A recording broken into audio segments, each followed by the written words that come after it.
Hi, this is Jason Major from Sweaty Heroes, and welcome to another episode of Comic Hero Bargains.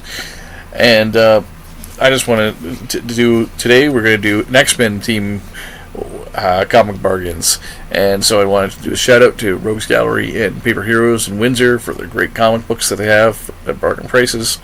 And then I also want to shout out to Vintage and Vinyl Amherstburg, which is a record store. Has cool records, vinyl records, but also in the vintage part has a whole collection of dollar books. We don't even sell anything more than $1 because it's just easier for us to buy it really cheap and then sell it for $1 for you, so you can have a great team too. So we got X-Men Uncanny X-Men, which is Volume 1. And X-Men started as X-Men and then became Uncanny X-Men. So I prefer putting X-Men under X as opposed to letter U. Some people put under U for Uncanny X-Men because it's a long-running title. I prefer being under X, and then the adjectiveless X-Men that came afterwards, Volume 2, and then the subsequent volumes, which sometimes become issues of Uncanny X-Men later, legacy numbering, or just calls itself X-Men, I would put it under as the next volume of X-Men. So I put and if there's other ones that are just Uncanny X-Men, I put it behind the Uncanny X-Men, so to speak. So we got that. We got under Uncanny X-Men right there. As you see, this is X-Men number 7. So, and 8, and 9, and then this. Oops, sorry, didn't mean to go so fast. 7, 8, 9, and then we have X-Men number 1, which you have to look inside for the cover for the. This is where I don't like it. I wish they would put like at least a date and a year so that you would know, and would make it easier.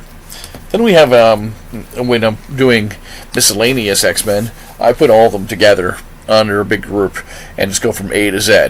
And so, for example, in this case, I'm going to do Classic X-Men altogether. So Classic X-Men was a reprint title starting with Giant Size X-Men and then doing all the 70s and 80s reprints. And but it had backup features and original stories, kind of untold tales of the X-Men, so to speak, that were kind of fill up the issue to make it a 30-page issue. Because those were a lot of the 70s comics were really short, and they're like 17, 18 pages. So this is cool, and we have lots of these here. But I would do X-Men Classic under the letter X, and then C for Classic, as opposed to and because later on it does become X-Men Classic, so it makes sense to group all these together, and that's how I would do it. And so we got some cool covers here, and we have some cool backup artists as well doing these backup stories. You have John Bolton doing this cover, for example, and then it is later on where you will no longer have these backup features.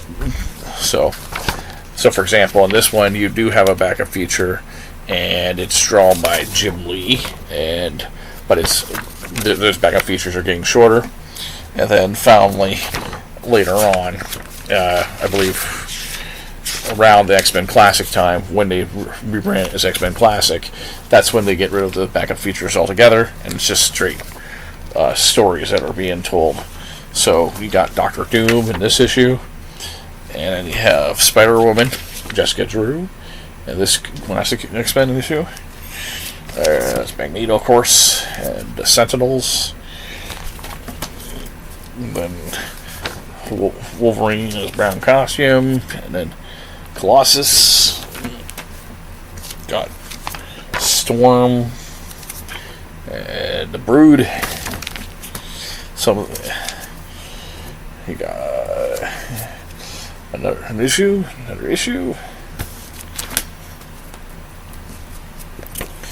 A few more issues of X-Men Classic.